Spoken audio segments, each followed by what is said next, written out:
Good evening, everyone. Welcome to the 2026 Scholastic Award-winning Writers Panel tonight. It's hosted by iLearning Education. My name is Jason. I'm very honored to be your host tonight. This year, our students did a fantastic job. Right? We got 9 gold keys, 6 silver keys, and 7 honorable mentions. Our award-winning students range from 7th grade to 10th grade. It's my great honor to introduce 2 of our distinguished writing coaches. Ms. Farah holds a master's degree in comparative literature from Columbia University, where she also served as a writing coach at Columbia University Writing Center, guiding both undergraduate and graduate students in their writing styles. She is currently an English professor and an experienced writing mentor. Her work has appeared in publications such as the Time Out magazine, The Village Voice, and she has collaborated on fiction novels as well. Ms. Farah has extensive experiences preparing students for major academic exams and writing competitions. Under her guidance, students have earned multiple gold keys, silver keys, and distinction awards in competitions such as Scholastic and John Locke. We're very honored to have her here to share her expertise with us tonight. Mr. Donald is an experienced educator and editor who has taught writing and literature at private high schools and universities. He is specialized in 20th century literature. He holds a master's degree in creative writing and has published widely in respected literary journals. His short story collections was also shortlisted for major national awards. Mr. Donald is known for helping students analyzing complex texts with clarity and depth, guiding them to express thoughtful literary insights through strong writing. We're very pleased to have him join us tonight. Ms. Claire has over 15 years of experience in teaching English, including vocabulary, grammar, reading, writing, and debate. She's also an accomplished author, having published 4 novels and a poetry collection. She has guided many students to success in competitions such as Scholastic, John Locke, and New York Times writing contest. This year, she also serves as a Scholastic art and writing judge, offering valuable insights to the judging process. We're going to pick her brain on how that works. Ms. Claire is very energetic and engaging teaching style, inspired many young writers. I'm very delighted to have her with us tonight. Welcome, Ms. Claire. So here's how tonight's session gonna proceed. All right. So first, I'm gonna invite every student one by one to briefly introduce their award-winning piece and share what the work is about. After that, they're gonna read their work aloud to the audience. For poetry, students gonna read the piece in its entirety. For fiction and short stories, students can decide to choose selected favorite paragraphs they like to read. Then I'll be sharing every student's work on the screen so everybody else can follow along. All right. After each reading, I will invite our coaches to offer their comments and insights. First up, let's invite Jason Zhang. Hello, my name is Jason. I'm in 7th grade. I submitted this work in the category of speculative fiction, and the title of this work is The Big Belly Bonanza. Can I ask you what inspired you for this piece, and what is this work that is about? So this work is about a king and one of his servants, and it's about increasingly absurd events, and this work is written in letters between the king and the servant, and I was inspired to write this work because I wanted to write like a humorous piece of work to submit, and I just thought of this idea. Cool. Is it based on any things that you read, or a movie you watched, or anything at all? Oh no, it's just my own imagination. 11/15. Dear Your Big-Bellied Highness, this is your first daily news report from your personal servant, Fat Frederick. I am totally not writing this to avoid mandatory service as a billet blocker in your supreme military. First, I regret to inform you that we have lost our whole team of professional swimmers at the Olympics because they had one too many cheese pups at the dinner party you hosted and drowned. Next, I have some good news and bad news. Fortunately, there were no fatalities from the 400-meter sprint. However, our three competitors confused the starting pistol for an assassination attempt and dove for cover behind the bleachers. Additionally, our skydivers sadly did not deploy their parachutes because they were too busy clutching burgers in their hands and didn't want to drop the important stuff. The Ministry of Athletics has now declared this the national sport and is selling tickets for the next round of free-fall dining championships. Next, the construction of your new royal palace has been going smoothly. Well, as smooth as a sheet of sandpaper. First, remember the lava moat you commissioned? Well, it turns out that the construction workers were colorblind and jumped in to take a bath. But while the moat is a workplace hazard, you can now brag about having the first place where the fence also serves as live entertainment. Additionally, your banquet hall is filled with 300 toilets instead of chairs because of what the planners called an ordering error. However, this is for the better, as our guests may find this very convenient. Also, about the 20 tigers and lions you demanded guard the entrance. They have unionized, gone on strike, and are demanding things such as free sunscreen and full dental coverage. Next, the Royal Mason has also invented a new type of indestructible material, and he is calling it the Invisible Brick. Now half of the east wing is gone, and 5 guards have walked straight into the lava moat. Likewise, the guard tower has been made entirely out of gingerbread and candy after workers used instructions bought from a local yard sale. Half of it has already been eaten by local squirrels, and reportedly even you during your late night inspection. Finally, a royal lumberjack accidentally chopped 20 of his workers because it was dark in the afternoon. At least we have some free, albeit fragmented, statues to display in the courtyard now. Your royal servant, Fat Frederick. Cool. Awesome. And how did that story end? Can you tell us like what happens at the end?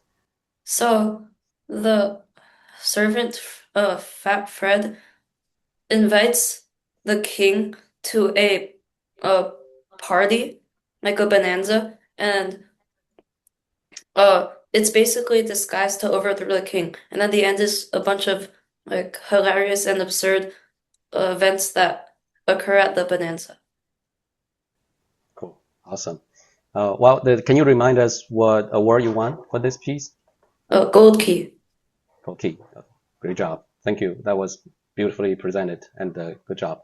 And I believe you were coached by Mr. Donald. So Mr. Donald, would you like to comment on Jason's work? And yeah, this was a very enjoyable piece to look at as Jason wrote it, and to see each of his new installments and his edits.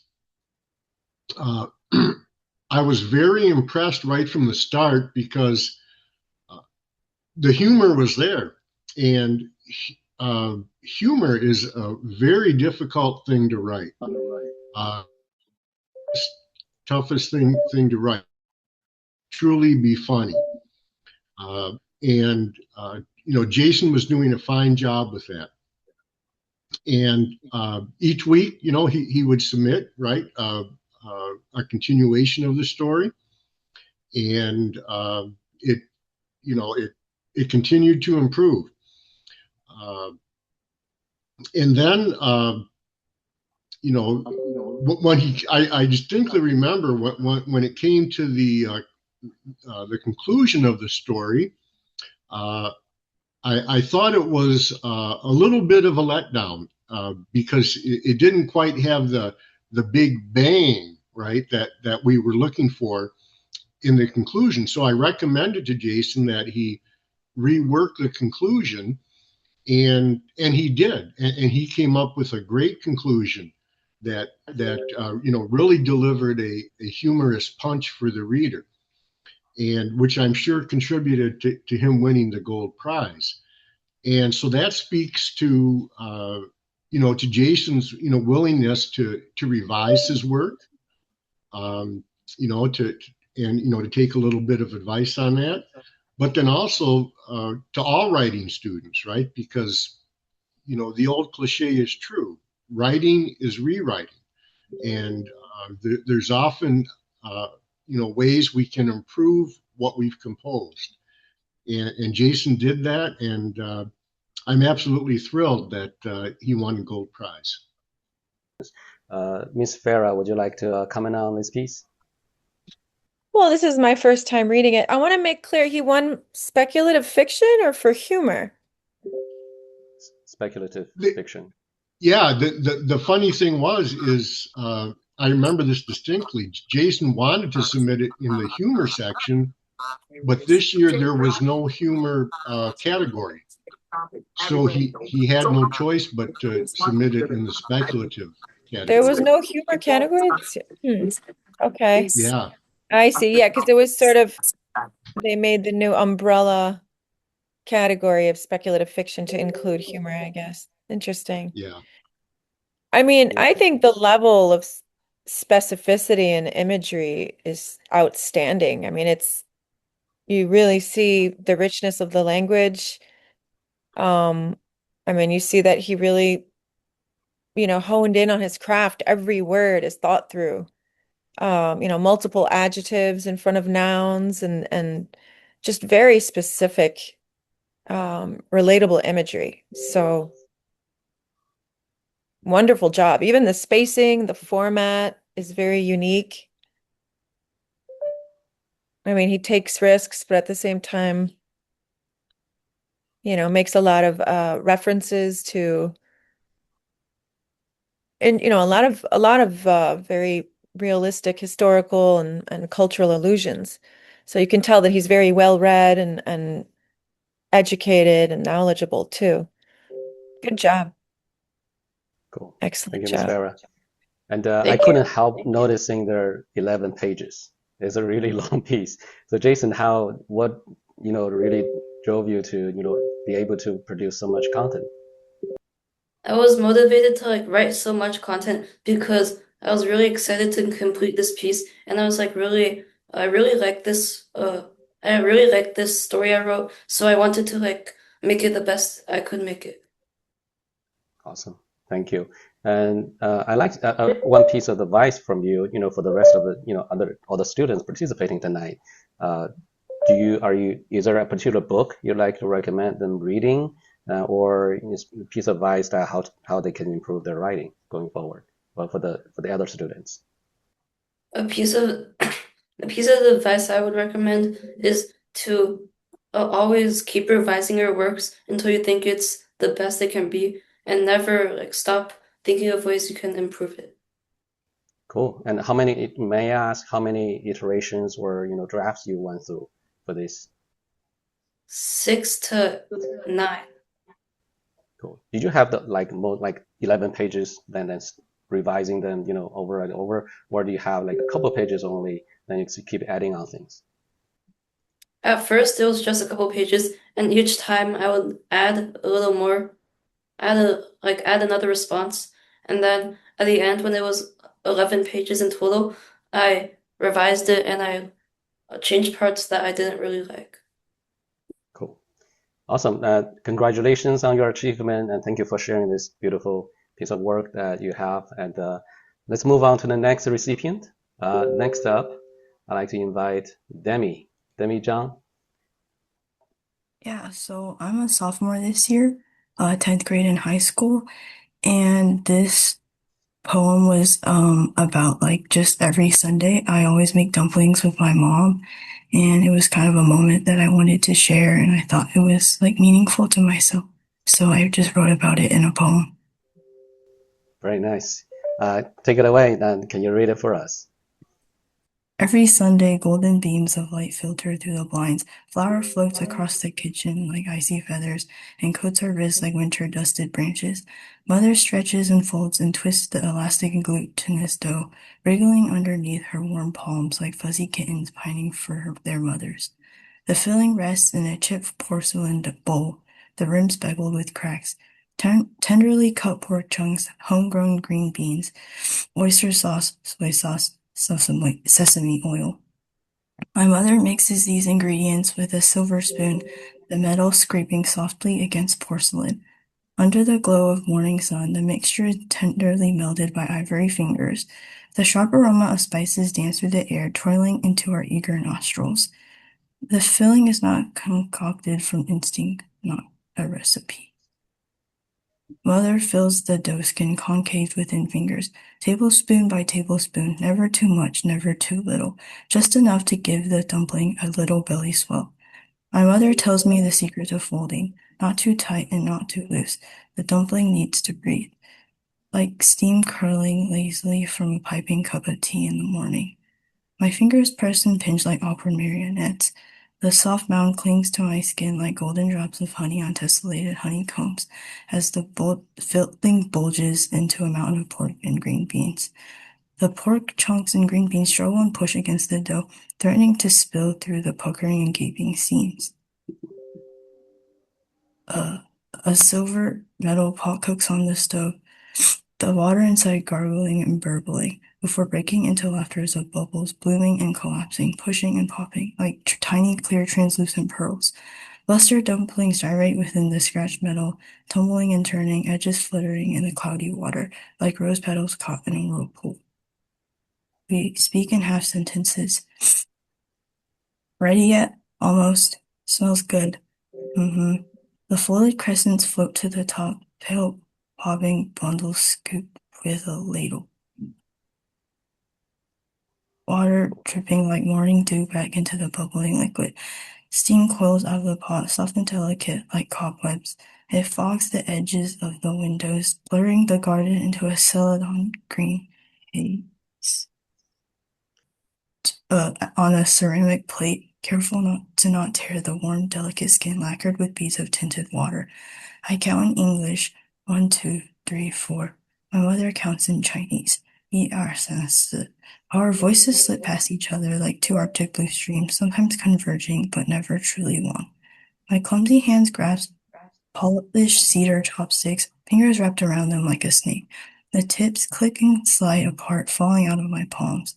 I try again, chasing a dumpling across the plate, watching the pair of smooth woods slip out from my fingers. Again and again. Finally, I sink my teeth into one. The fragile wrapping gives away with ease. Hot, savory juices pulls my tongue. Pork, green beans, oyster sauce, soy sauce, sesame oil melts into a flavor that tastes like home. The taste is both familiar and strange, like a word I almost remember, but can't quite situate. I only keep fragments, pieces, slivers of a place that I am from. Even as I try to recreate the taste of my mother's homeland, the dough never rises quite right and the spices seem too dull. Even what remains, the memories, the laughter on Sunday mornings, are slipping through my fingers, one recipe at a time. Very cool. Awesome. All right, Miss Farah. Yeah, well, I mean, Demi is a very talented poet. I think she's been winning, the last 3 years. And this somehow she sort of sings, I think, when she writes, right? It sort of just comes from her naturally.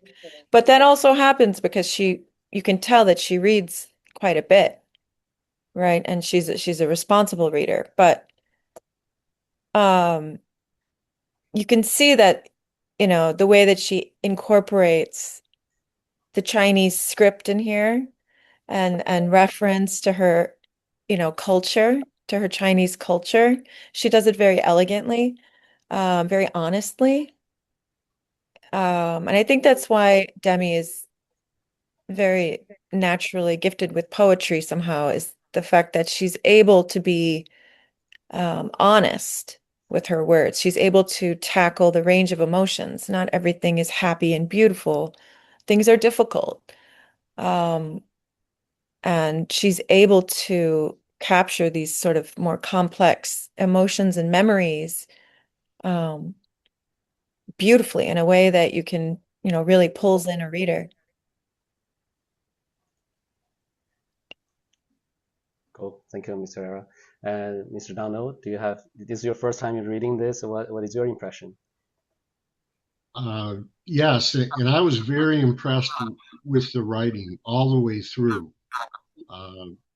The similes are, very, very smooth and very natural, which is, what you want a simile to be, right? You don't want it to be awkward and to jump out and say, hey, I'm really trying to put a simile in here, right? And so the language is really beautiful. And then what struck me was how the tone changes at the end of the poem, right? It changes from this really homey, type mood to, to more melancholic at the end of the poem. And so that's a nice touch.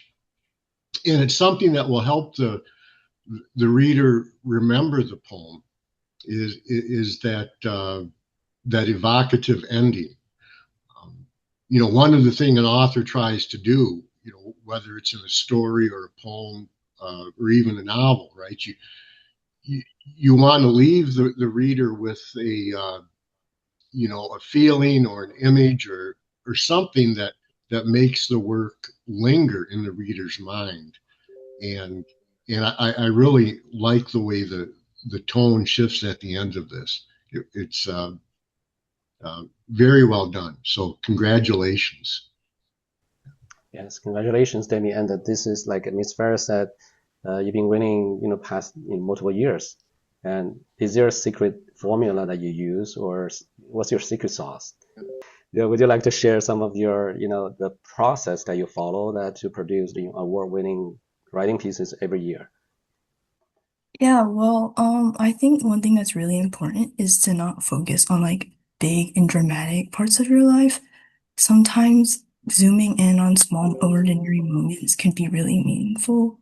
It's just like something that I did.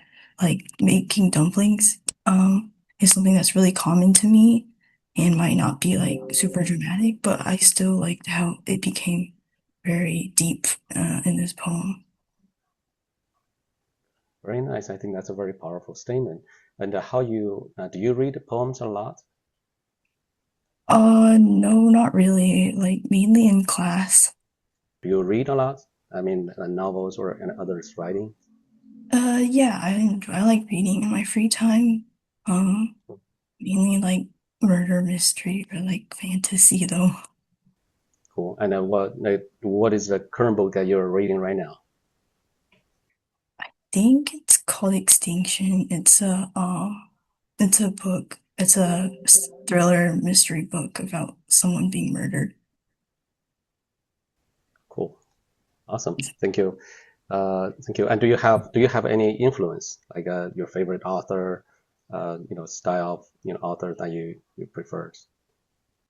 No, not really. I like to read like a bunch of different authors and see how they write, and I could like take inspiration from all of them, what I think makes them really good. Cool. Well, so my name is Melvin Peng, as he gave it away. My name is Melvin Peng, and I'm in 8th grade, and I submitted this into a short story, I believe. Yeah, short story. All right. And can you tell us what this short story is about? So it's about this master from the 14th century, I believe. And basically, it's because there are literally no historical sources on him besides like one. It's really open for historical fiction because you can make up like a lot of stuff because there's not a ton of, like sources, contemporary sources that mention him rather than his own book that he wrote. That German rat came at me from a foreign guard, which seemed to be between posta di donna destra and posta di donna la soprano with a predictable left punt. Before the thrust could land, he suddenly broke his blade downward to perform a colpo sotano. I parried that sudden cut in posta di finestra. So there's like 50 terms I have to define in here, but that should be fine. Okay, so basically posta means guard. So in Fiore's swordplay system, there are 12 main guards, I believe. I don't remember at the top of my head. So basically, each of the guards have their own function, and yeah. So colpo sotano basically means a upward cut. So like you move from knee, you cut from the knee to the eye. And a lapunt is just a regular thrust. Instantly, I drove the blade downward again to my right, this time violently beating the true edge using my sword's true flat, my right arm quickly twisting. Then, in a blink of an eye, I threw my crossguard in front of me to protect me from cuts and lunged with the true flat down, performing my own left punt. But that German was quick, parrying my thrust with a half colpo sotano and counter-attacking with a wrist adjustment to perform a colpo mezzano. So I pulled myself back from that attack and parried Indente di Dengario. Before he could react, I quickly did a snap colpo fidente to his ribs. Oh, so there's like 3 more terms I have to define, I believe. So colpo fidente is the opposite of a colpo sotano, where you cut from the eye to the knee, and a colpo mezzano is just a horizontal cut. So I want to talk about what inspired me to write this. Oh, Tell yes. us. So basically, I long time ago I watched like a bunch of movies, like played a bunch of video games, read a bunch of fantasy books, and I was like, the kind of combat that kind of is depicted in popular media, I was like, doesn't really make sense. Like if you're rolling around, won't that leave your back like exposed?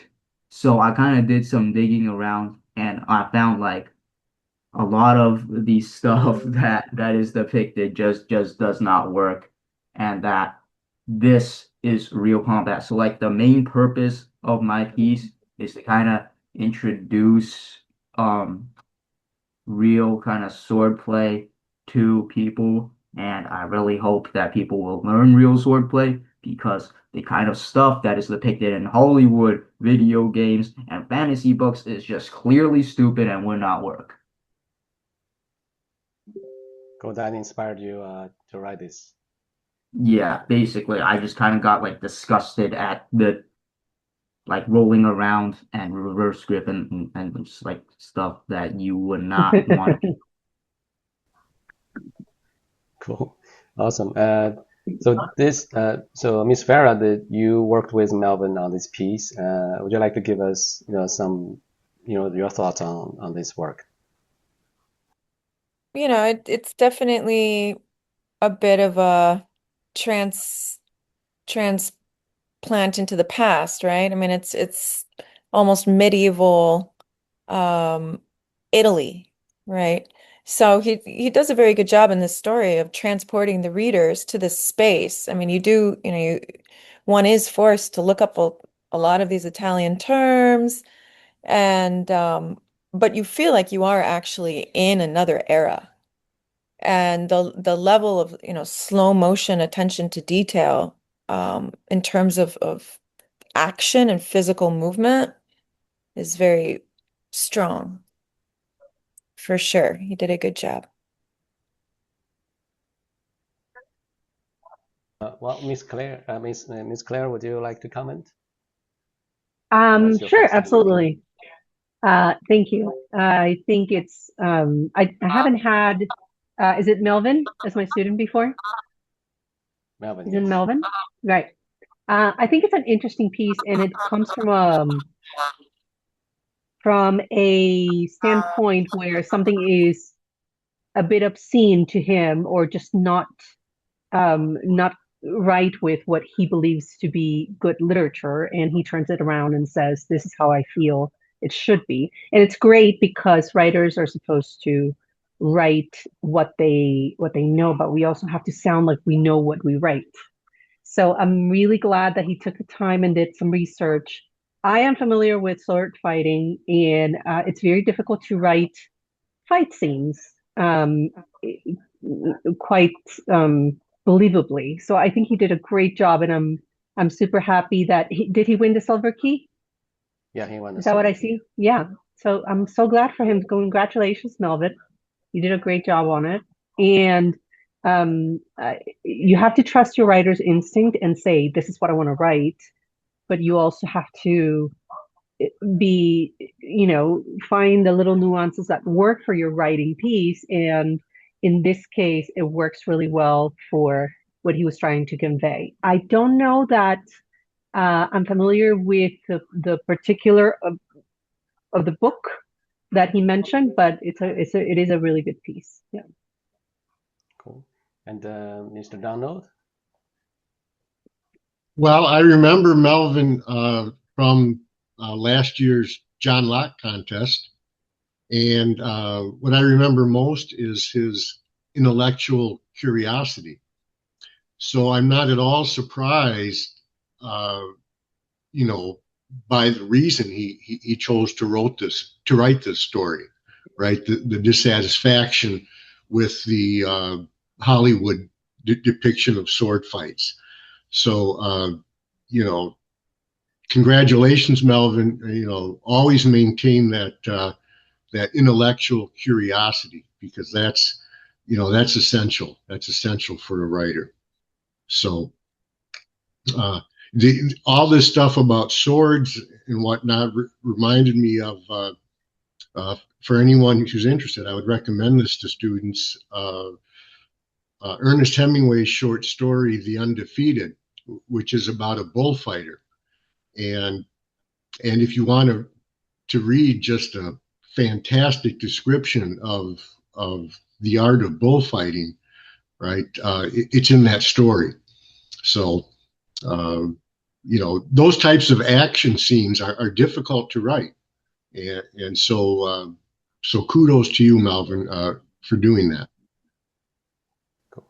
Thank you, Mr. Donald. And then Melvin, a couple of questions for you is during, you know, your writing, what was the most challenging part where you find, you know, you kind of stuck or, you know, having some kind of difficulty when you write this piece? Is there any such moment? Most challenging part was I wanted to have 3 duels in it. And then, so the first duel is with a rival mercenary captain, because back then, like the Italian city-states, Venice and Genoa, kind of didn't have a standing army. And they were like, let's hire people to solve our problems for us.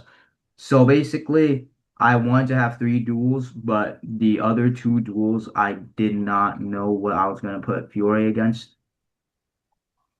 And then I kind of went online and then kind of went onto the HEMA community, historical European martial arts, and I found that people who practice Fiore's longsword system kind of have like they just don't, because a lot of people are like, oh, Italian swordsmanship sucks, so most people practice German swordsmanship. So it's kind of like that guy. The Rolf is kind of like the antagonist is kind of just that guy who's like, oh, Italian swordsmanship sucks. Cool. All right, Melvin. Thank you for sharing that experience. Congratulations on your achievement. Yeah, it's a great job. I think, Ms. Claire, you have been one of the judges for arts and writing this year. What kind of work that really stand out for you when you do the judging process? You probably read a ton of submissions, right? Yeah. This was me. This was my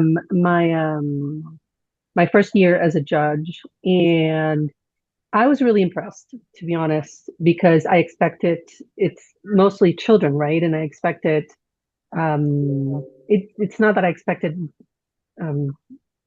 not so elaborate type work, but I did get teary-eyed.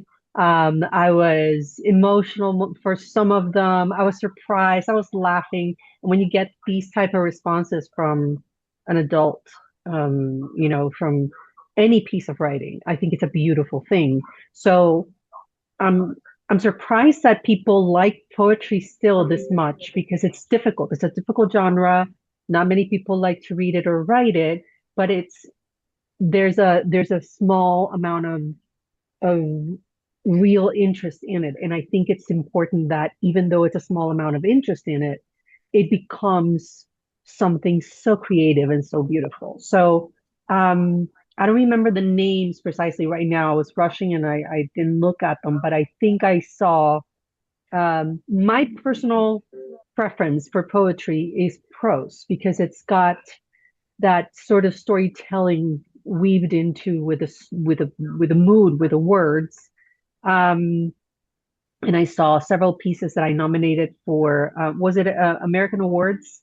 It was a special category, Yeah. and it was a really special time. I took a couple of hours every day to sit down and read some of these stories, and it was really moving. I'm really glad that I got to judge this year, and I hope that I get to do it next year. I was just teaching a workshop on communication and all forms of our communication in just different ways. And sometimes we feel like we sit and nothing comes to us. And some people call it writer's block. I don't like to call it writer's block. I think it's just a general block of inspiration, of creativity. And usually it's because we are not moving in general terms. You have to be inspired. So you have to be inspired by something like who was it? Hawk said that she was inspired. Who was it that said the dumpling story or the dumpling poem? Demi. Right. You have to go out and explore nature. You have to see pictures. When I don't feel inspired, I look for things that inspire my creativity. So I think one of the greatest blocks that kids have when it comes to writing or creating something, or in general terms, everybody, is not having a sense of movement in creativity. You have to find a source of inspiration, and that could be pretty much anything. You have to look at the sky or look at flowers or read other poetry. Sometimes it's a conversation that gets you going, but that feeling of being blocked is usually not feeling inspired. That's my advice. Yeah. Thank you for the advice, and that You're welcome. inspiration could be dumplings as well. And then next, I'd like to bring up Janice. Janice, are you there? Would you like to share with us your grade and the category that you wrote for this year? My name is Janice. I am in 8th grade, and in a few months I'm going to high school. So I wrote in poetry because I just like doing poetry. Cool, awesome. And before you start reading, can you tell us what inspired you for writing this piece? It's mostly like the process of growing up because like I'm a person with anxiety. Like I have a strong symptoms for an anxiety disorder. So I just really want to like write more about this and how growing up is like for like the average teenage girl in the US because and like under Asian standards because but like some of these are like exaggerated. So it actually is not that bad. Okay, great. Take it away and go ahead. Okay, so cutting watermelon. 1. Rind. Your hands. Silver blade slices across green glass skin. Viridescent rind reveals vermilion wound as skin gradually parts like delicate torn silk. You feel your own breath split with it as blood spills in a poppy red sunset. Liquid scarlet hemorrhage. Rose sugar water snakes down your wrist. You don't wipe it off. Instead, you watch it drip, drip, drip, carrying an alien sweetness, not the usual iron tang that floods your mouth in crimson confection when teeth breaks your cherry lips slightly too hard. It, the green-skinned thing, once breathed to the melody of scarlet heartbeats muffled by glossy jade skin.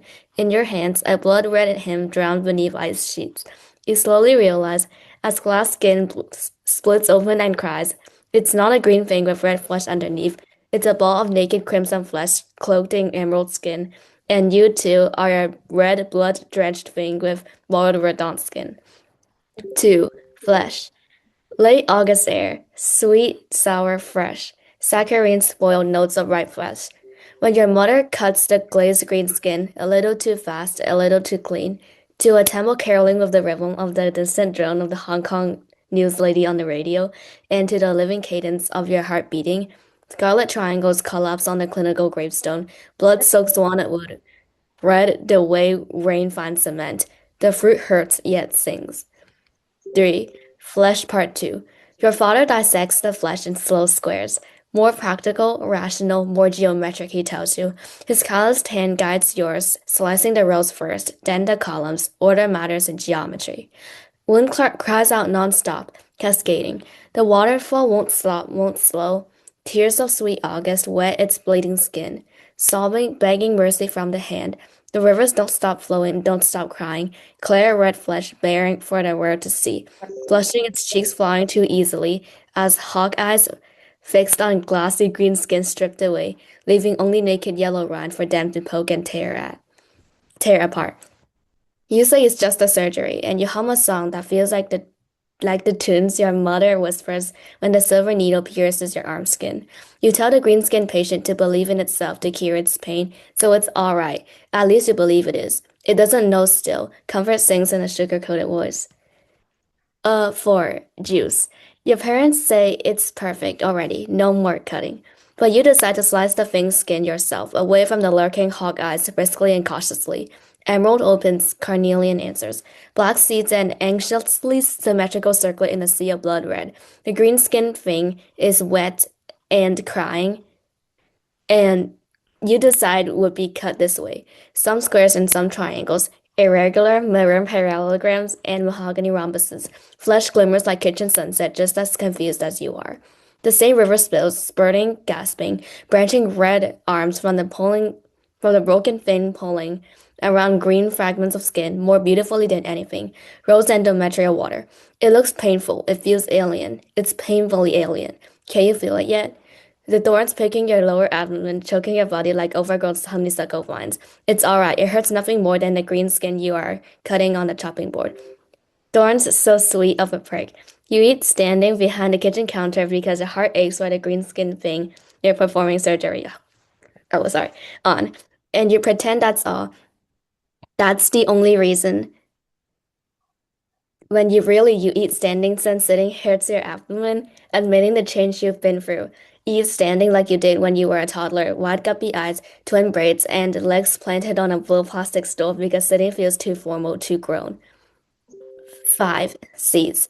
Flesh and blood kick your teeth, the occasional black pearls refusing to go down like the rest. You think of the pearls, little stony embryos, how you used to think they'd bury into the soil of your stomach, germinating somewhere below the ribs. Black branches sprouting, cruelly reaching for organs, seizing them one by one. You wonder how much pain it would be for something like that to be part of you, but you're already in pain because you're the embryonic tree growing inside yourself, branches devouring your flesh from the bottom up, spitting out red rivers of vagina veins. You know you are hurting, but you pretend the thing's in pain because that's what children do. You are elder child, not young adult, because you hate growing up and you still play pretend. Wow. Mr. Donald, I'd like to ask you for your comments first.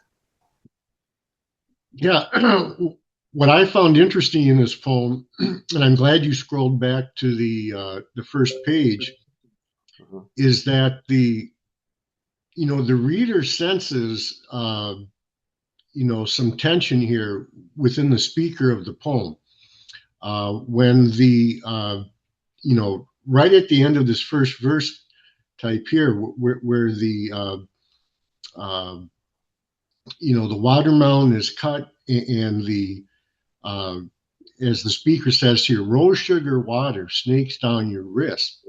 You don't wipe it off. Instead, you watch it drip, drip, drip.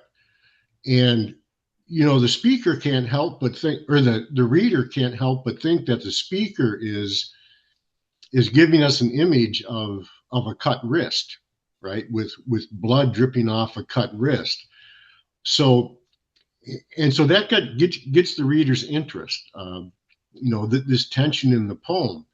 And then it's only later in the, like, say, the last third of the poem that the speaker becomes more direct with the tension that she feels about growing up and what's going on. So I like the way that the tension was, more symbolic and done with images in the beginning of the poem, and then towards the end, the speaker is more direct. So I thought that was very well done. Cool. Thank you, Mr. Donald. And Ms. Farah?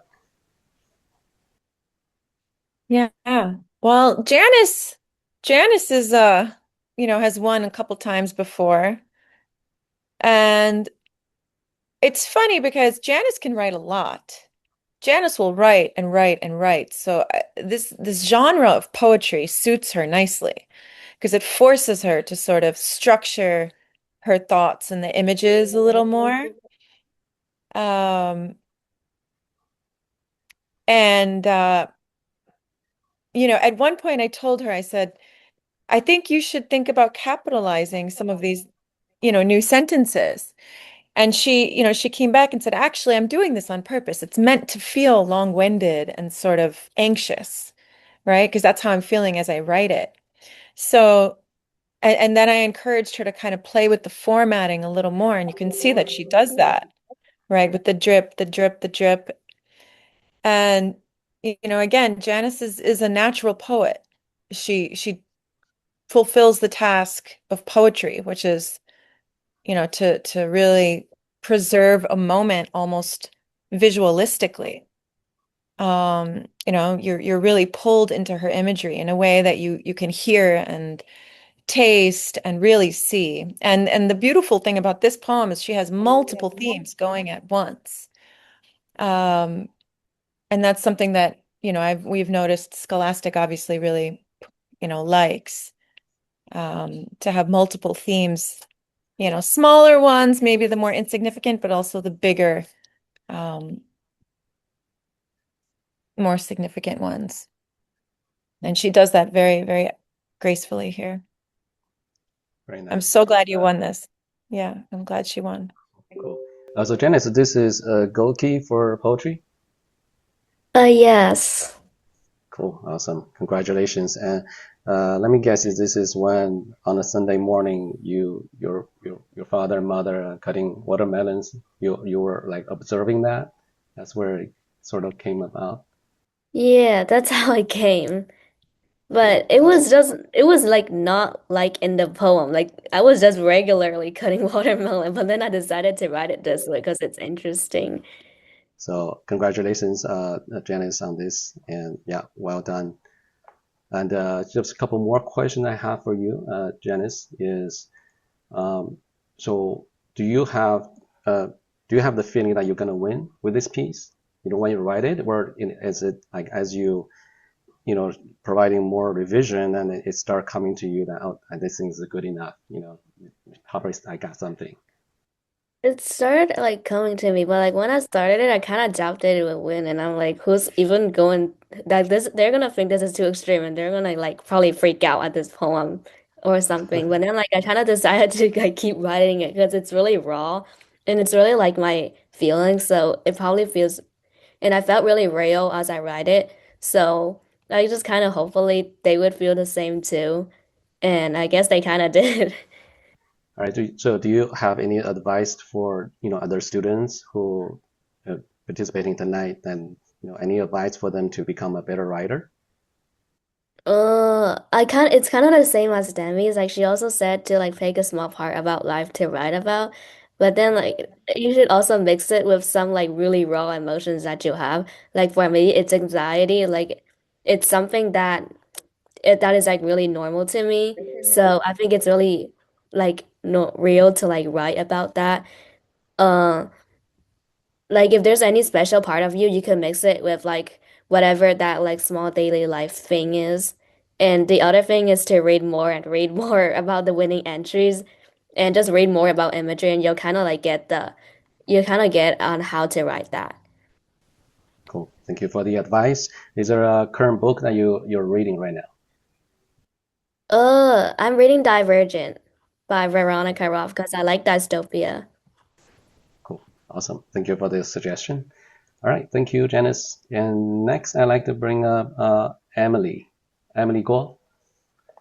Yeah, so I'm in eighth grade right now. I wrote this for the short story section, and really what inspired me to create this is not really something in particular.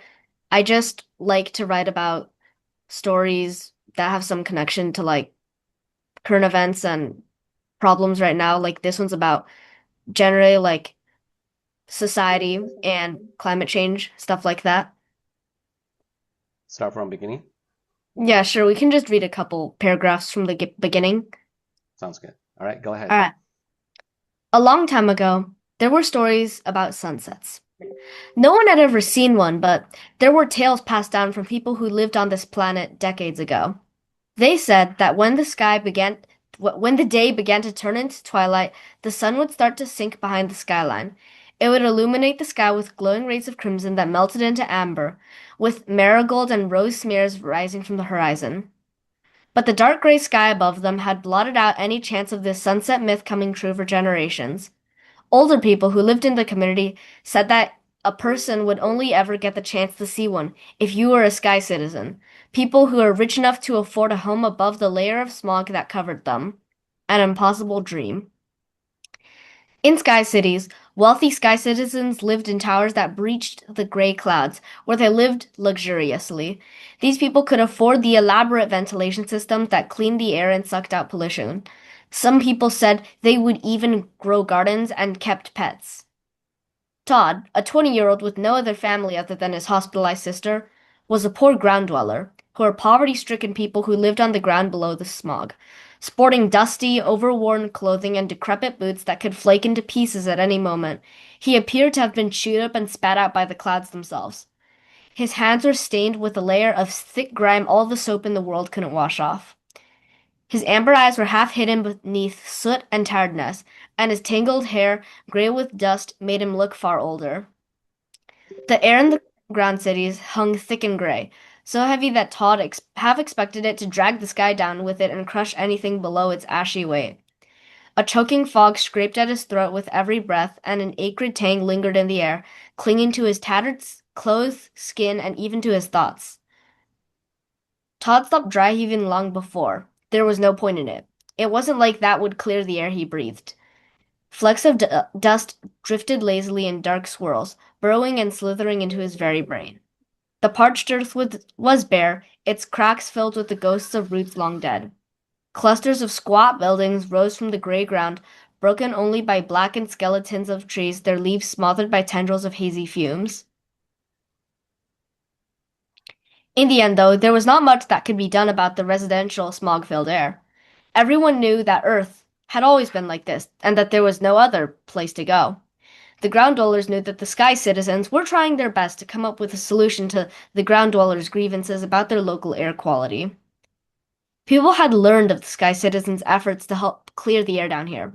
There were special teachers who traveled down to the ground cities to educate them on the matter. Every day they came to their towns and cities with shiny laptops and brand new books, shining like angels in their clean, neat white suits among their dirty and dingy students. In many of the smaller ground communities with less money and access to healthcare, the cemeteries were bigger than the actual cities. The poisoned air was like a rampant disease, taking down person after person. Todd's little sister was one of them. She had been on track to go to a prestigious boarding school in their local sky city, but during the summer she had fallen ill with lung cancer from the poisoned air and had to be hospitalized. However, the money shared between Todd and his sister was running dry as the treatments were long and intensive, draining every last cent of what little they had. Todd had done everything in his power to try to raise money for her, and at last secured a new job. He would be working for a distinguished family who lived in the Sky City, and he would be responsible for cleaning and repairing their home's ventilation machines in the sky. Cool. Should we stop here? Yeah, So it's 7 so pages. how did the story end? Well, the story doesn't have an ending where something big happens, but our main character does kind of expose the society in the sky for not actually helping them. I see. And he basically sacrifices himself to some of the guards there to protect that secret in order to expose it to everybody else. Cool. Well, it feels like a sci-fi movie like script. Do you watch a lot of sci-fi movies? Well, no, not really, but I'm interested in the genre. Cool. I see. Awesome. And yeah, so thank you for sharing this piece with us. And Ms. Farah, you worked with Emily on this, and can you comment on this work? Yeah. Well, Emily is a very young, I think one of the youngest participants who managed to win. And so I think this, I think it was her first time taking Scholastic. But doing sci-fi like this is very difficult because you're constructing a completely different world, and it has to make sense within the parameters of human understanding. So it's important, there was sometimes contradictions or things don't make sense, or but I mean, look at the way she creates a completely different world other than Earth, and manages again to weave in these larger important issues like global warming and environmental degradation, and also, standing up for the truth. She says nothing big happens at the end, but that's not true, right? She did a very good job of following, the plot pyramid, right? She has a climax, she has a resolution, she has a conflict, and it's polished. I mean, she spent the entire, the several months of the class really polishing this. She said, I want to polish this one. And she did it. Congratulations, Emily. All right, Emily, how many iterations you went through with this piece? I mean, how many drafts you had to work with? Well, I think I wrote this over like a 10-week period. I did like a major change or like major new version like once a week. So like, yeah. Is it like you have these small pieces built on top of each other, just gradually build up to this story, or you initially started this direction, but you changed completely, during the process? Yeah, I kind of just wrote this. I kind of wrote like different drafts and then I changed like pieces of it over the different iterations that I did. Cool. And if you And yeah. if you're going to work on your next year's Scholastic or another writing competition, what would you do differently? I'd probably first like kind of break it up a bit so I have even more opportunity to like do edits and everything. So when you say break it out, what do you mean by that? Like instead of doing like one big edit every week, which is basically what I did, kind of just make smaller edits every time I like get the idea or anything too. Cool. Awesome. Thank you for the suggestion. And Mr. Donald, what do you think? What struck me was the quality of the writing at the sentence level. And I'm thinking right now, because I noticed it when she read it, and it's up on the screen. This description of Todd in the fourth paragraph, it's just so well done, and the variety in the sentence structure, it's it's just quite lovely, right? It's just as smooth as can be, and so that's what you want as a writer, and because that's the first thing, right? If you have a great idea and an interesting story, but your sentences are awful, or even just kind of average, right, and repetitive, well, you're probably not going to win. But if you can excel at the sentence level, which Emily does, right, then you've got your foot in the door to win a prize, right? If your story's good enough. So congratulations. This is very well written, what I've seen, and it's very impressive. Cool. And next, I'd like to bring up Yizheng Chen. Yizheng, you here? Yeah. All right, so let me bring up your work. Can you tell us your grade and which category you roll for and what your story is about? Which one would you like to bring up? The tent on the Demon Alley? Yeah, the 10. All right, so can you? Hi, I'm Yizheng, and I'm in 7th grade. And which category? I submitted for speculative fiction, and my submission was the 10 on Demon Alley. I mean, I kind of wanted to do something, like, because I usually think about more science fiction slash futuristic novels, so I wanted to do something with like more organic things, I guess. So yeah, demons. And Demons, yes. also want to do something a bit more like maybe a bit horror, I guess. I don't know. Yeah, okay. So for some context, basically this guy is like almost run over by like a horse and buggy. This like takes place in the Victorian era. And like suddenly the world shifts, and if he finds himself in an alley, and so he comes across this tent, and it says fortune teller tent, and so he steps in. Inside was a table, some chairs, a crystal ball, and an old woman wearing a turban. It sort of struck me as strange that in the entire marketplace there was only this old woman.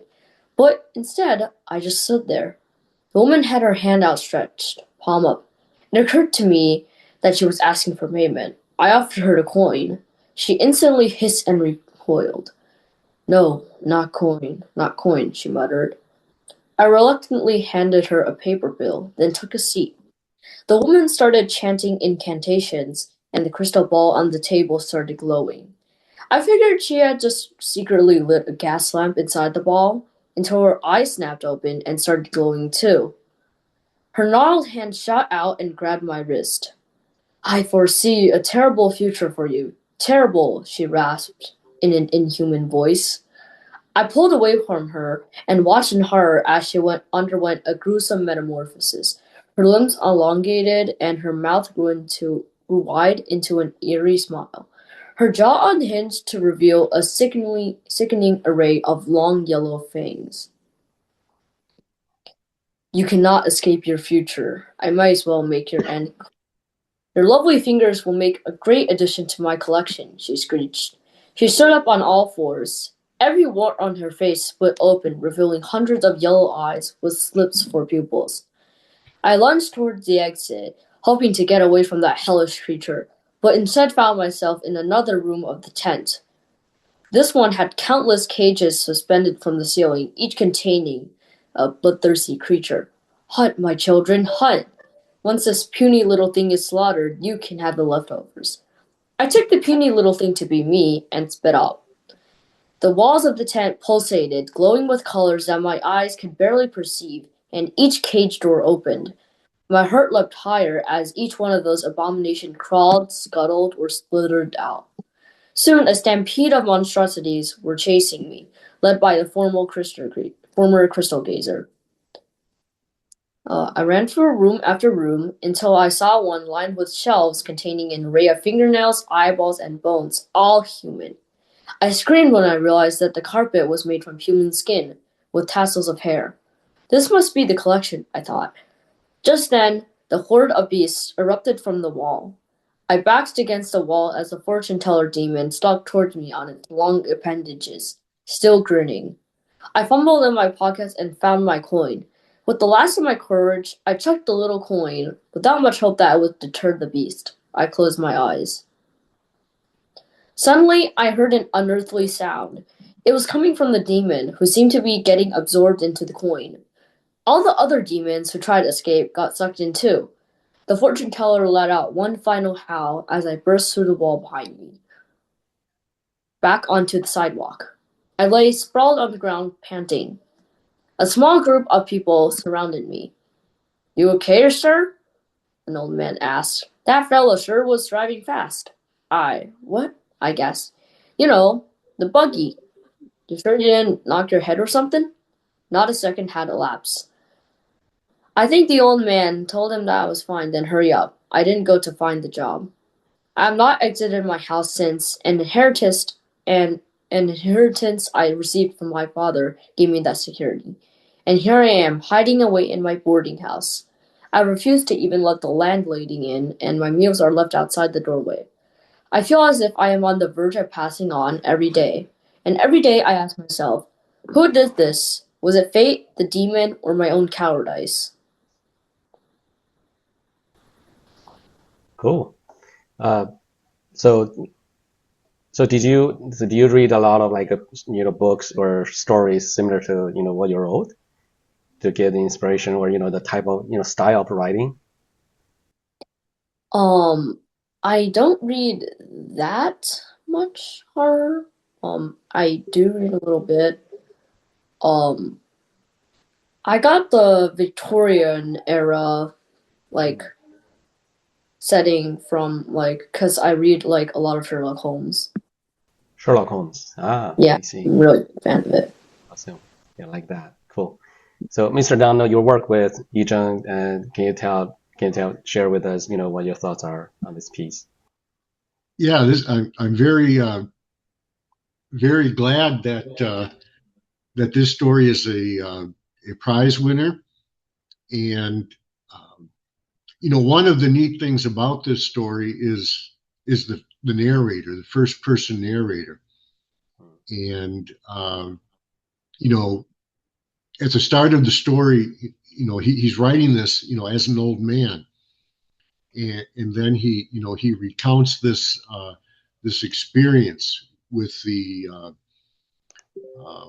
fortune teller slash demon, right, and all these things that happened, and then at the end of the story, right, the narrator is reflective. This first person narrator is reflective. He's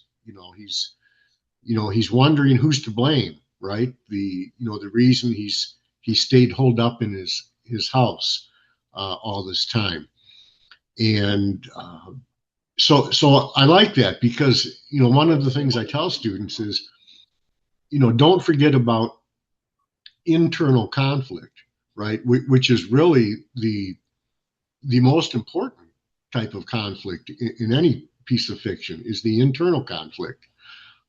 You have to have external conflict to drive the story, to drive the plot, but internal conflict is really the creme de la creme, and so it's nice to see that Yizheng was working with that in the story. So congratulations, Yizheng. Thank you. Ms. Farah? Yeah, well, he did a great job. I noticed that setting seems to be a very strong element here. He did a really good job of, resorting backwards, going into a completely different era, and of really showing that that time without needing to say, "Hey, this is, 1823." I mean, it's obvious that this is another time. And the way that he sort of describes this space is very suspense building. I think the Sherlock Holmes definitely shines through. But I think that's the strongest element, his strongest flavor here is definitely the setting. Good job. What was the last book that you finished recent? I mean, a while ago.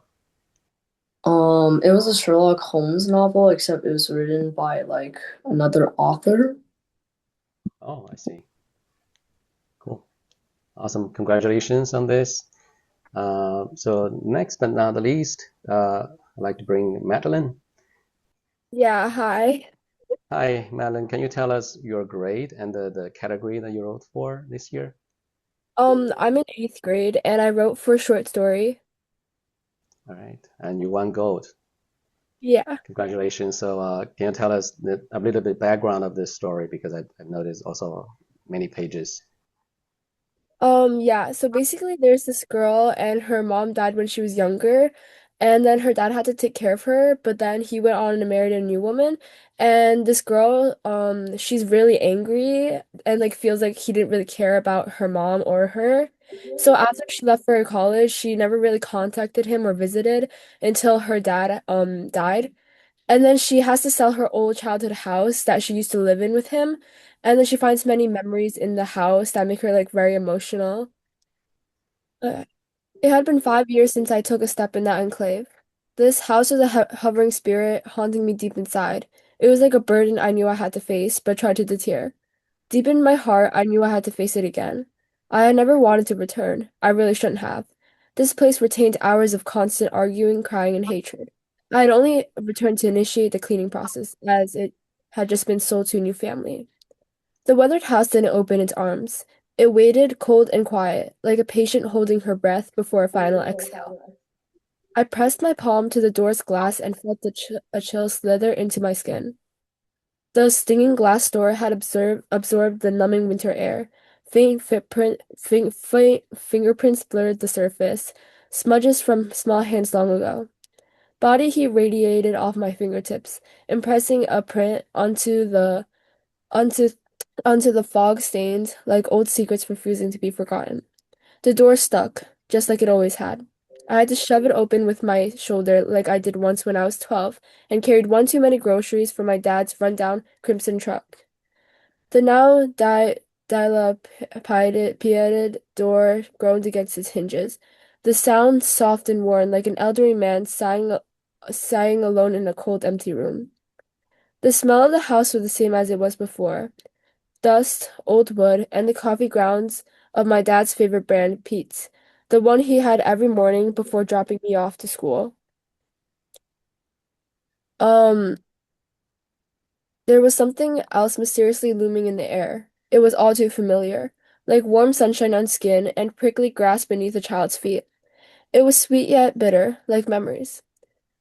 As I walked along the hallways, my fingers ran along the beige wall out of habit, tracing the bumps and grooves in the paint I once chipped while pushing the Scion toy car.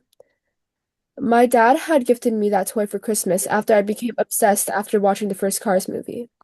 Every curve and patch of peeled paint remained like little scars, demarcating my childhood memories. My hand fell with a smile, eager to break through. The kitchen welcomed me like an old friend I had forgotten. I felt the rush of musky and frigid air pierce my skin like a million needles. The cool and bitter air, or maybe the moment, etched a trail of little bumps on my arms. Hairs on my skin stood up as the small hills emerged. This room had always been chilly, like when I ate Mom's homemade marinara pasta while Dad wrapped um wrapped me in blankets. We never really had the heat on in the kitchen. They agreed it was pointless as saving money was the priority, so it remained uncomfortable, especially during the winter. My gaze swept the familiar kitchen. The chipped mug sat unused near the sink, reminiscent of the years past. It sat there untouched since Mom brewed her last tea 13 years ago.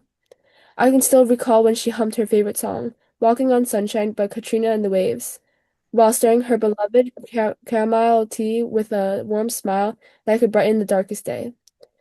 Right next to it rested Dad's favorite antique chair.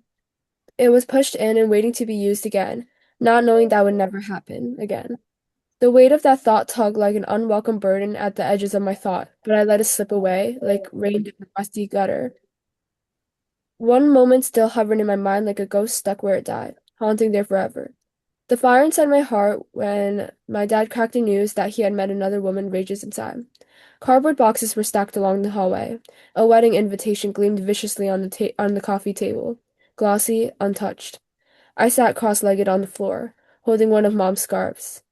I ran it through my fingers like smooth rosary beads. Just give her a chance, kiddo, please, Hazel. I didn't bother to look up. I turned my gaze to him, cold and steady. Is that what Mom said before she died? Go ahead, replace me. Just give her a chance. Silence. I folded the scarf and placed it carefully in a drawer. I stormed past him without another word. As I recalled that memory, a dull ache settled behind my ribs. It hit me with precision and sharpness of a lightning strike, but left just as quickly. How could I not be angry? He promised to love my mom forever. I know, well, Miss Farah, and would you like to comment on, what Maddie has done here? This is surprisingly Madeline's first time, first experience, major experience with creative writing. And she definitely has an inherent talent for poetry, right? And it does, it emerges from her sort of this very honest, raw emotion. I mean, if you notice, there's nobody else in the room here, right? For 2 pages, she's reading. There's nobody else. It's one person with her own thoughts, with her own memories. And the way Madeline sort of brings these, um, typical thoughts that humans have to life is stupendous. I think the difficulty, she has this gift for writing and beautifying, sort of handling emotions in a way that's very metaphorical, very figurative, but at the same time, she managed to really hone in on the plot and to really anchor, what is going on here, because she's going back into memories from one memory to the next, and it's difficult to do that. Well, where are we? What's going on here for real? And I think that was the challenge because she has such a sort of dreamlike way of writing. So wonderful job. So, Mr. Downell, what do you think? Well, the first thing that impressed me was the title, The Things That Slip Away. Titles are important, right? Whether it's a story or a poem or whatever. And that's a great title because there's a tension already in the title, right? That's part of life, right? Things slip away. Things die, whatever, relationships die, etc.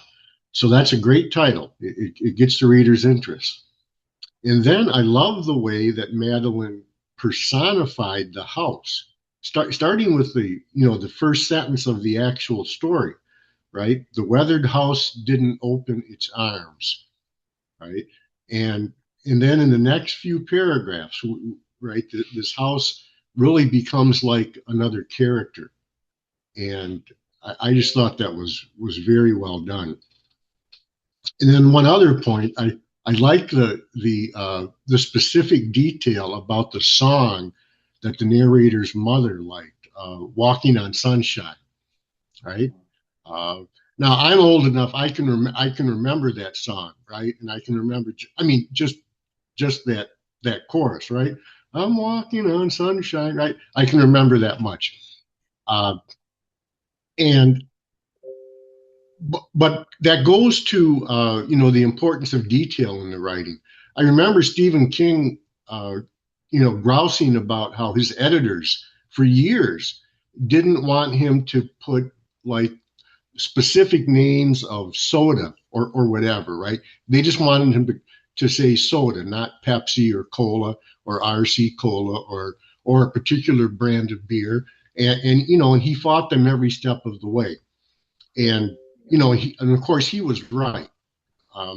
You want to be specific when you can, and so I just like the fact that she uses that specific song there. And of course nowadays with the internet, right, it's so easy for someone to look that up on YouTube and find out what it is. So well done, Madeline. A lot of great things going on in this story. So Madeline, if you had to continue this story or have to write a story before, what you portray happening here, or maybe after, what would you write about? If I had to write something before this entire short story took place, it would probably be mainly maybe about how she when her father was alive and how she treated him, because I feel like that would really connect to how much regret and how much guilt she's feeling in this story. I did include some of the flashbacks of how she treated him, but I feel like I would want to write more about how she treated him to really connect it. Thank you. And during this process, which part do you find most challenging or difficult? Or were you ever stuck with the story? Like Miss Farah said, I feel like it was kind of hard to kind of tell where you are in the story because of all the flashbacks, and then going to the present and then going back a few years. And it can be a little confusing sometimes and it might not make sense. So I had to work a lot on that. I had to be specific about how many years it was, why she's selling the house, where she is, like what's happening. So I feel like I had to focus on that a lot. So it just like made sense more. And that's like, yeah, that's it. So Yifei, would you like to talk about your illustration? Sure. Hi everyone, my name is Zife. I'm in 7th grade. And I'm from Great Neck. And the idea behind this painting is how the eagle is supposed to like symbolize the president. And I really and at my local Think Academy, there were always Rubik's cubes, so I took inspiration on that and made a Rubik's cube. And this represented like the American nation, where it had its ups and downs, and that's where the waterfall comes in. But it also replicated like some of my like life. Like on the left side is more like American, no, like the American nation, while on the right side it was more like me with like books and like good grades and happiness. And then on the bottom, like the American nation pays like a lot of taxes to like Congress, and some of that is used for like our common defense, but the other is for like education and the hospitals. And the clouds are supposed to symbolize how sometimes America has bad days, but the sun shows how, well, like it can always bounce back. Ify, I remember the personal essay you wrote about drawing this making this drawing and how hard you worked on it. And so it's I'm glad that the drawing itself won a prize. Congratulations. Thank you, Mr. Donald. All right. So next competition that we have, I'm going to get ready for it. It's a John Locke essay competition. It's an international academic essay competition for high school students. Advanced middle school students can definitely enter. And this year they canceled the junior category. So all middle school students need to write in the same category as high school students, but they will be judged and awarded separately. So meaning that you're not actually competing directly with high school students or middle school students. You're judged and awarded separately. And so that's the competition that we're going for. The class is starting in 2 weeks. The registration has started. You do have to register first before you can, do your submission. So registration has started since February, and end of the registration is end of March. The submission starts right after that. And before May 31st, you need to finish your work and do the submission. There is a delay. There is a late submission, but there's a fee associated with it. I think late submission can go up to 20 or 30 days. Last year we had 14 students got shortlisted for John Locke essay competition. So we are very happy to share those experiences and help more students to get shortlisted for John Locke essay competition. And the classes we're currently scheduling for is Friday, Saturday, and Sunday. We also offer one-on-one tutoring to help students get ready for the John Locke competition. And for those classes and to do well in John Locke competition, you do need to learn the following, right? Those are core skills: the thesis formulation, the logical argument construction. Those are the skills that students need to learn and to hone in on. It's a little bit different than writing poetry, because John Locke competition is all about facts, evidence, how to write academic papers. And luckily, with Ms. Farah and Mr. Donald, they're very experienced in guiding students through this process. And on the right-hand side is the Chinese translation for those core skills we can learn. And if you're interested, definitely get in touch with us. We're, as as I mentioned, we're doing signing up right now for the competition and for the classes, and the class is starting in about 2 weeks. And this is, feel free to take a screenshot of our contact information if you don't already have. If you already have, feel free to get in touch with our customer support and to get to know more information and get ready for that this year. And we hope more students going to get shortlisted, which is a good achievement, and it's a great skill that you need to learn, right? Because for academic writing, it's a very important one. And so that basically come to the end of our the discussion. But before we leave, I do want to ask both of our coaches, right? I want to ask you different questions, right? For Mr. Donald, so the question I have for you is what? So we have seen some good strong writing, but what separates a strong writing with award-winning writing? So what's that final step to make you win something, really stand out? Is there any advice or thoughts you have share on that? Sure. To kind of follow up on what I mentioned about the last story, a winning entry is clicking on all cylinders, right? Starting with the sentence level, right? And sentences, right? You've got to start with the basics, and and then you go on from there, right? If it's with a story or a poem, right? The first chance you have to hook the reader is with the title, right? And then it's with the opening. I believe it was Robert Frost said that the first line of a poem should be an invitation, right? That should really invite the reader. And then what we've seen and heard from several of the students is the revising they did, right? You have to revise your work, and you actually have to learn to enjoy it, right? To enjoy the revision process, because that's when you get a chance to make your work better.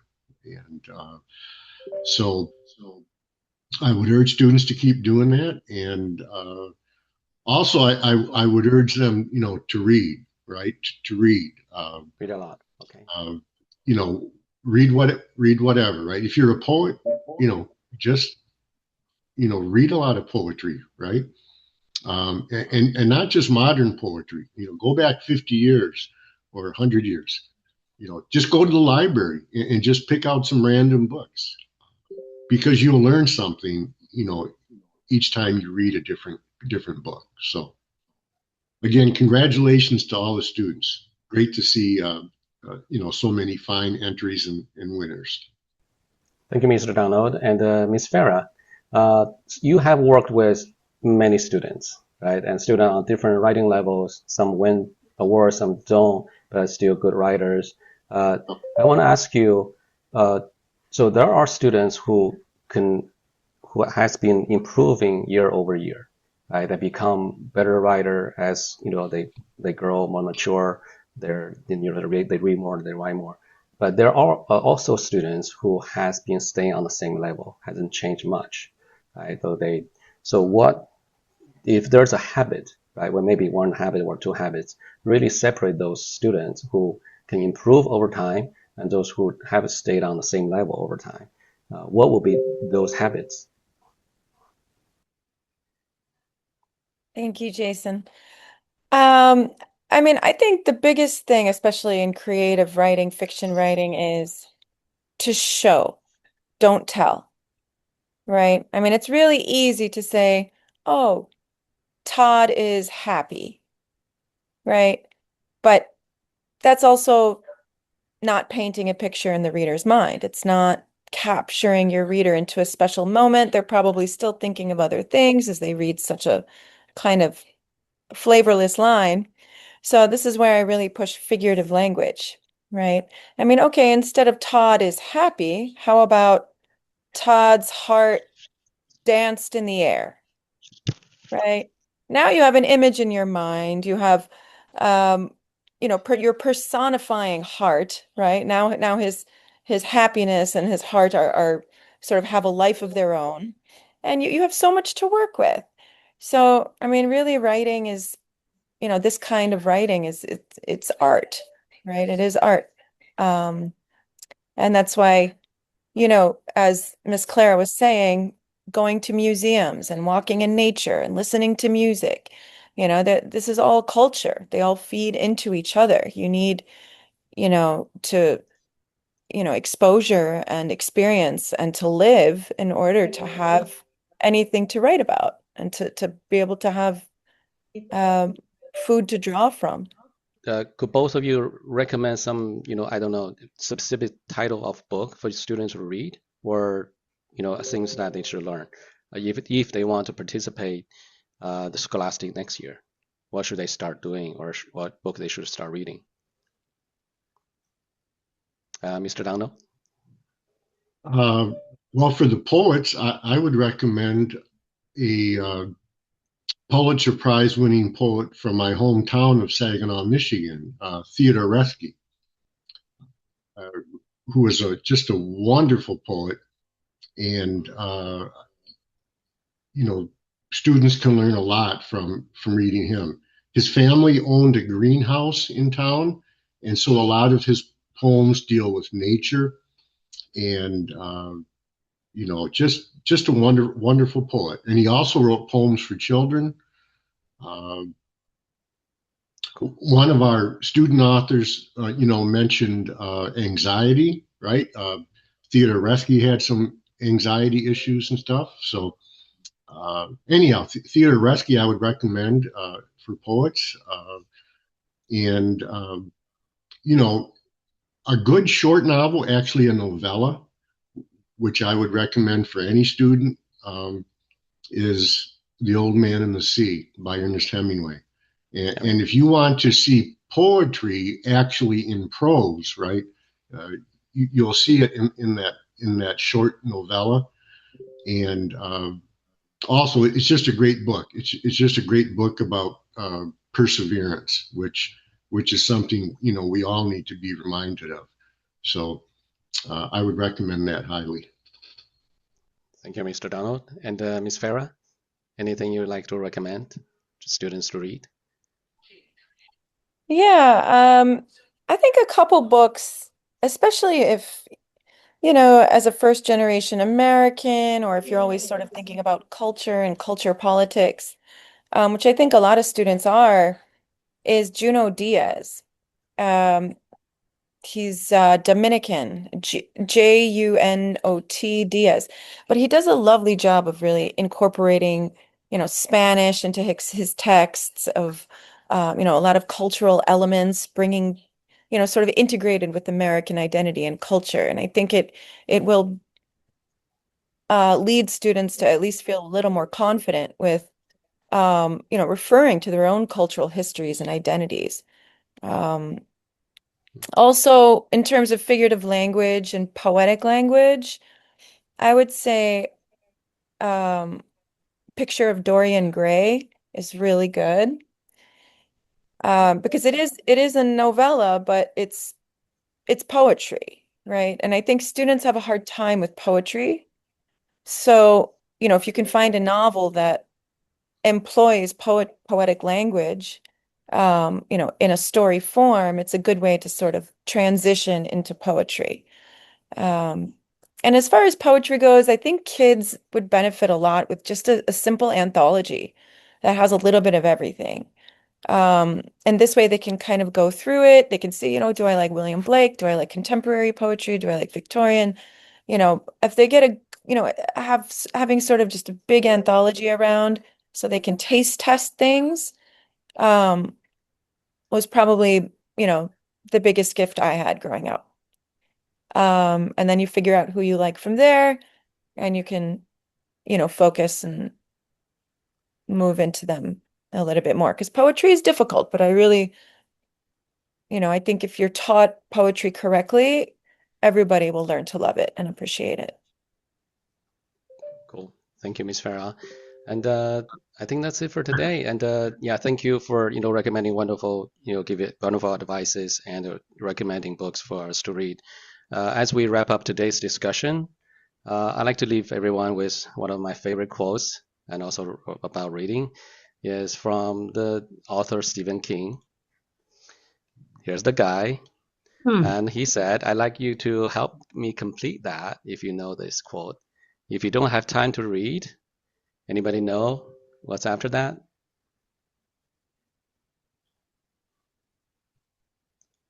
You don't have time or tools to write. Simple as that. That's from him, Mr. Stephen King. And thank you all for joining us tonight.